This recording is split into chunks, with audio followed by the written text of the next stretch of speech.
में टाइम लग रहा है तो आपका पेज स्लो ही हो जाएगा। और एक पेज पे जरूरी नहीं है एक एपीआई, हो सकता है 2-3 एपीआई कॉल हो रही।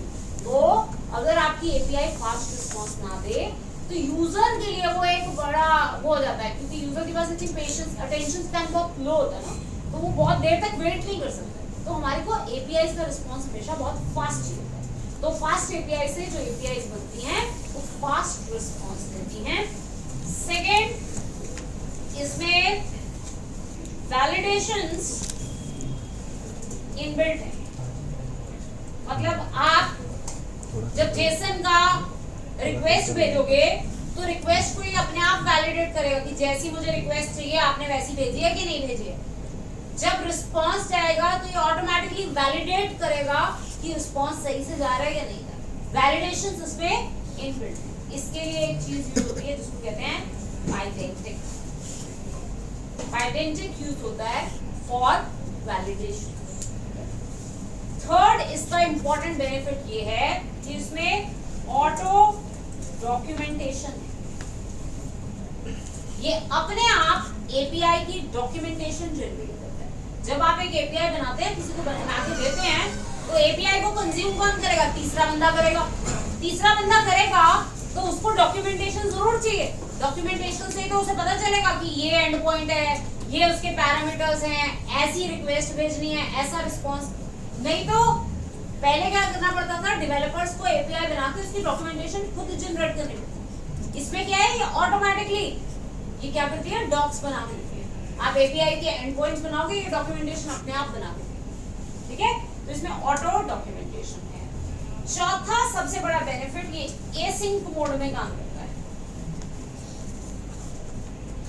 एसिंक मोड में काम करता है। सिंक्रोनाइज्ड मतलब होता है कि जितनी देर तक मैं काम कर रही हूँ उतनी देर तक दूसरी साइड काम नहीं हो सकती, सिंक में चलेगी। एसिंक का मतलब है कि आपका वेब पेज कुछ काम कर रहा है, वो करता रहे, मैं एसिंक्रोनसली अपना काम करके भेजूँ। ठीक है, इसीलिए फास्ट है क्योंकि एसिंक मोड में काम करता है। ठीक है, तो अब हम देखते हैं कि फास्ट एपीआई फ्रेमवर्क हम कैसे यूज करते हैं और फास्ट एपीआई को कैसे हमें अपने प्रोजेक्ट में इम्प्लीमेंट करना है। ठीक है, इसके लिए एक ASGI asynchronous web server gateway interface use होता है।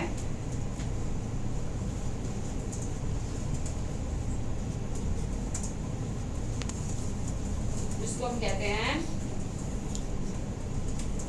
यूबिकॉन। यूबिकॉन का काम क्या है, सर्वर को स्टार्ट करना। जैसे आप पाइथन में जैंगो में लिखते थे पाइथन manage.py run सर्वर, तो वहां पे क्या यूज होता था, वहां पे WSGI यूज होता था, वेब सर्वर गेटवे इंटरफेस।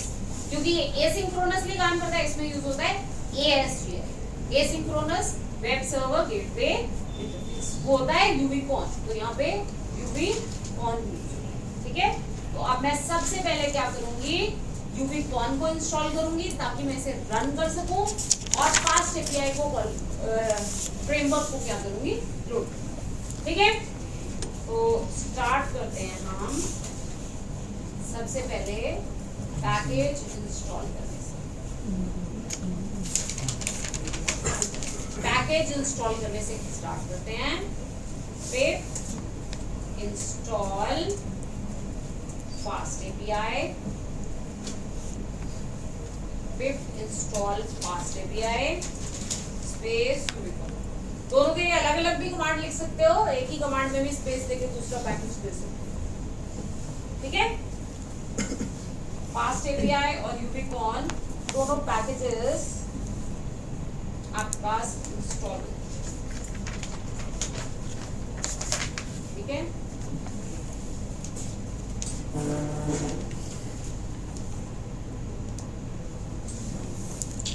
अब इंस्टॉल होने के बाद ये इंस्टॉल हो गया। अब हम इसे यूज करना स्टार्ट। ठीक है, from fast API package, from fast API import fast API. Fast API class है, इस क्लास को मैंने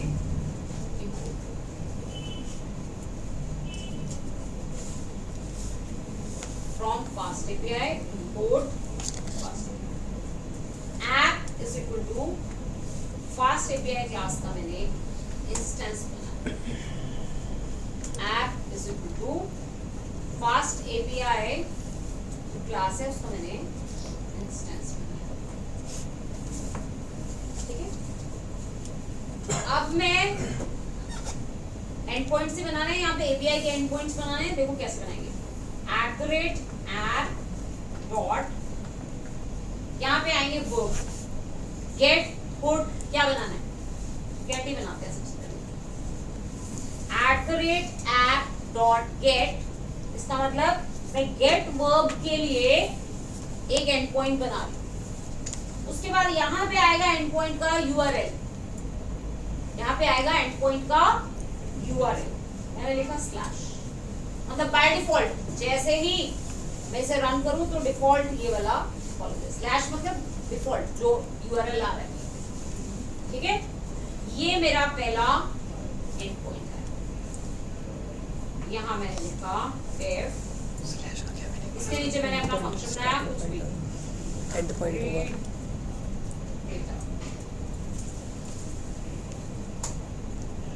इसके अंदर इस फंक्शन के अंदर मैंने जो भी एंड पॉइंट में काम करना है वो काम करना है। अभी मैंने कुछ नहीं किया, मैंने सिर्फ रिटर्न करी एक डिक्शनरी जिसमें मैसेज दे दिया, जेसन ही भेजना है ना, यहाँ से एंड पॉइंट क्या करता है, जेसन भेजता है, मैंने एक जेसन बना दिया, message fast API first and point, मैंने इसको कुछ टेक्स्ट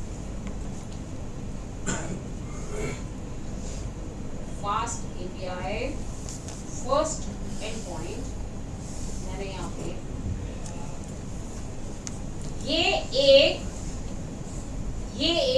एक एपीआई का एंड पॉइंट बन गया। ऐसे आपके प्रोजेक्ट में बहुत सारे मल्टीपल एंड पॉइंट्स हो सकते हैं, आपने अपनी एपीआई में जितने भी एंड पॉइंट्स बनाने हैं ऐसे आपने बनाते हैं। फास्ट एपीआई की ऐप एक बनेगी, उस ऐप के अंदर @app dot gate dot post ऐसे अलग अलग क्या बनेंगे, एंड पॉइंट्स बनेंगे। फिर हर एंड पॉइंट का अपना अपना एक क्या होगा, यूआरएल, जिसे हिट करने से वो चलेगा, ठीक है। फिर इस फंक्शन के अंदर आप कुछ भी जेसन बना के भेजिए। अभी मैं एक पहला बिल्कुल डमी बनाया मैंने, ताकि एक बार खोल के दिखा सकूं, ठीक है। ये मैंने अपनी एपीआई का एंड पॉइंट, अब मुझे वेब सर्वर चलाना होगा, ताकि जब आप उस वेब सर्वर पे क्लिक करो तो आपको ये खुले दिखे ना, जैसे जो आप रन सर्वर से कर रहे थे जेंगो पे, वैसे ही अब मुझे क्या करना है, सर्वर को रन। तो सर्वर को रन करने के लिए क्या यूज होगा, ASGI asynchronous web server interface, जो मेरा यूबिकॉन है, यूबिकॉन यूज होगा। तो मैंने टर्मिनल में जाके लिखा यूबिकॉन,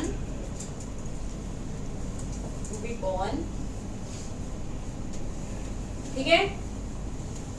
आपकी पाइथन फाइल का नाम मेन, मेरी पाइथन फाइल का नाम मेन है, इसलिए मैंने लिखा मेन कोलन, कौन सी, फास्ट एपीआई का ऑब्जेक्ट, ऐप मेरा फास्ट एपीआई का ऑब्जेक्ट है,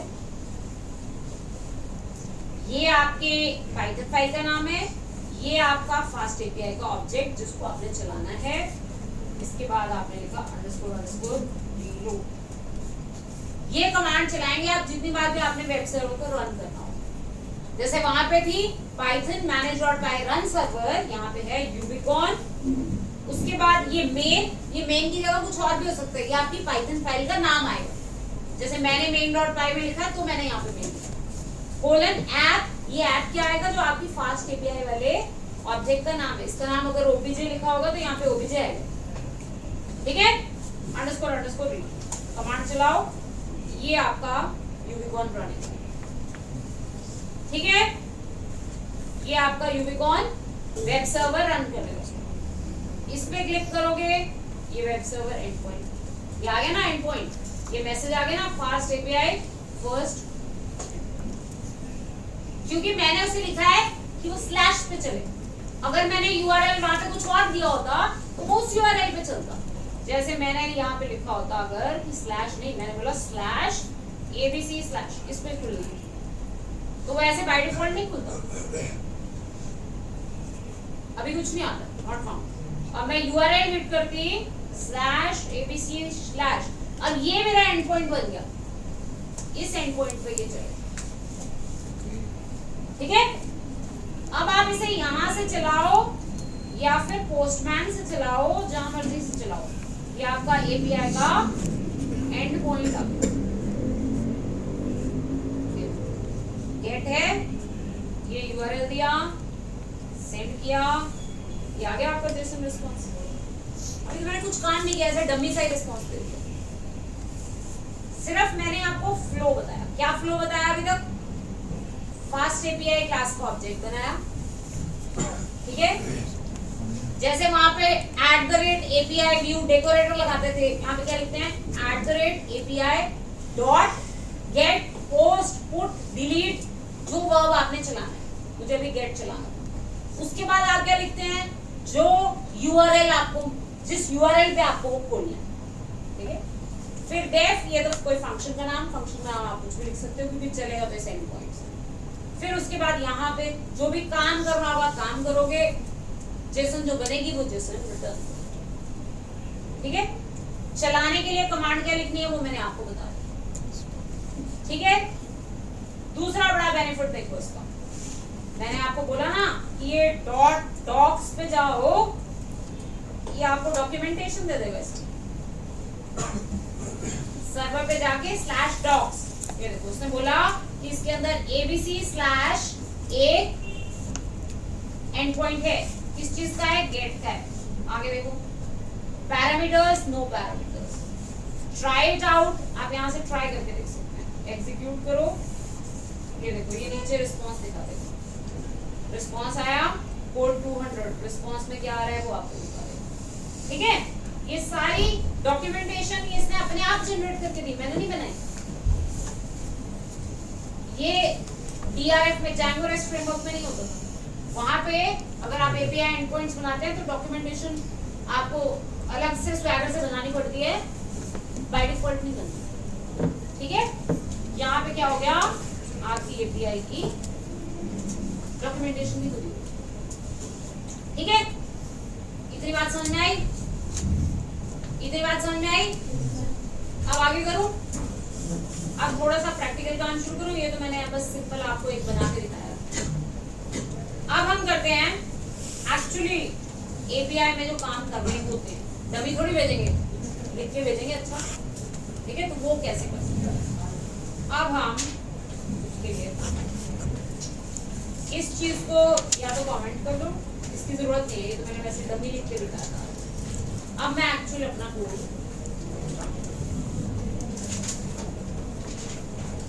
ध्यान से सुना। अब एपीआई क्या करती है, इसी डेटा सोर्स में से डेटा उठा के देती है। एपीआई का जो गेट मेथड होता है उसका काम क्या होता है, डेटा सोर्स में जो भी डेटा पड़ा है वो उठा के आपको देना, सारा देना या फिल्टर करके देना, जैसा आपका एंड पॉइंट डिमांड कर रहा है। जो उसका पोस्ट मेथड होता है उसमें क्या होता है कि जो यूजर ने भेजा जेसन उसे डेटाबेस में स्टोर करना, यही काम होता है ना। एपीआई ऐसे ही काम करती है, या तो अपना डेटा उठा के देती है या वहां के डेटा को अपने डेटाबेस में स्टोर कर, ठीक है। अब मुझे डेटाबेस के साथ काम करना पड़ेगा। तो डेटाबेस के साथ काम करने के लिए, डेटाबेस तो कोई भी यूज कर सकते हो आप चाहो तो SQLite यूज कर सकते हो, चाहो तो PostgreSQL, कोई भी डेटाबेस आपका अंडरलाइन।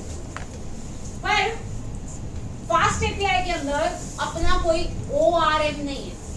ORM क्या होता है, ऑब्जेक्ट रिलेशनल मैपर, जैसे Django के अंदर था।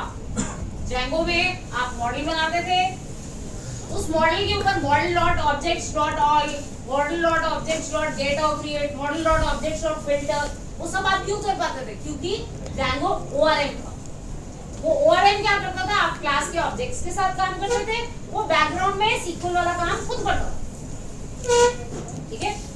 पर पाइथन में फास्ट एपीआई में वैसा ORM अपने आप से नहीं।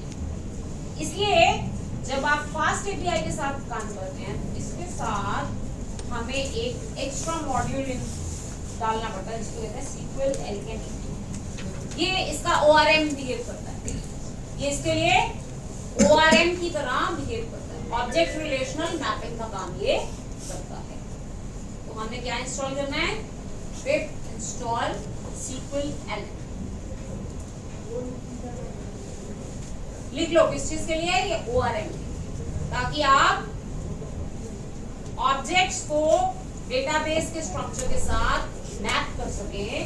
उसके लिए हमने क्या किया, सीक्वल एल्केमी इंस्टॉल। ठीक है, क्लियर है? कैसे किया आपके पास SQLAlchemy install. SQLite तो बाय डिफॉल्ट ही होता है हमारे पास, सीक्वल लाइट के करने की जरूरत। ठीक है, तो ये मैंने सीक्वल एल्केमी इंस्टॉल। अब मैं सबसे पहला कोड करूंगी किस चीज के लिए, डेटाबेस से कैसे कनेक्ट करना है, मॉडल बनाना है, मॉडल से टेबल कैसे क्रिएट करना है। सबसे पहले मैं उसके लिए काम, ठीक है। जब मेरा मॉडल बनेगा, जब मेरा एक डेटाबेस बनेगा उस मॉडल के अकॉर्डिंगली, तभी तो मैं उसमें से गेट या पोस्ट कर पाऊंगी ना। ठीक है, तो मुझे सबसे पहले क्या करना है, डेटाबेस से कनेक्ट करना है, डेटाबेस बनाना है, डेटाबेस में टेबल बनाना है मॉडल बना के। जैसे आप जैंगो के अंदर मॉडल बनाते थे, फिर माइग्रेट करते थे, फिर माइग्रेशन चलाते थे, वही वाला काम हमने करना है। हमने डेटाबेस के साथ कनेक्शन बनाना है, उसके बाद मैंने मॉडल बनाना है, फिर मैंने मॉडल के साथ उसे चलाना है ताकि बैकग्राउंड में उस मॉडल के कॉरेस्पॉन्डिंग टेबल बने। ठीक है, काम कैसे करना है देखिए। From SQL Alchemy import create engine, from SQL Alchemy import create engine, from SQL Alchemy ORM import session maker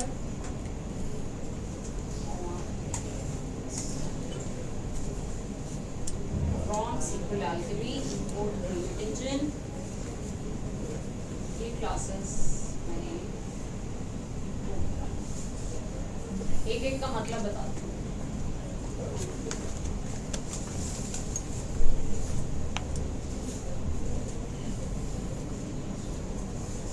database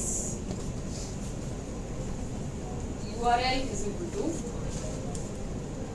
किस डेटाबेस से कनेक्ट करना है।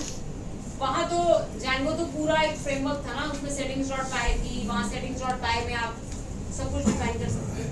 इसमें आप देख रहे हो कोई सेपरेट नया प्रोजेक्ट नहीं बना, कुछ नहीं बना, ये सिर्फ एक ही फाइल के अंदर काम होता है। तो इसमें काम करने का तरीका थोड़ा सा डिफरेंट है। जैंगो बहुत बड़ा फ्रेमवर्क है, एक सिंप्लीफाइड फ्रेमवर्क है जस्ट फॉर क्रिएटिंग एपीआईज।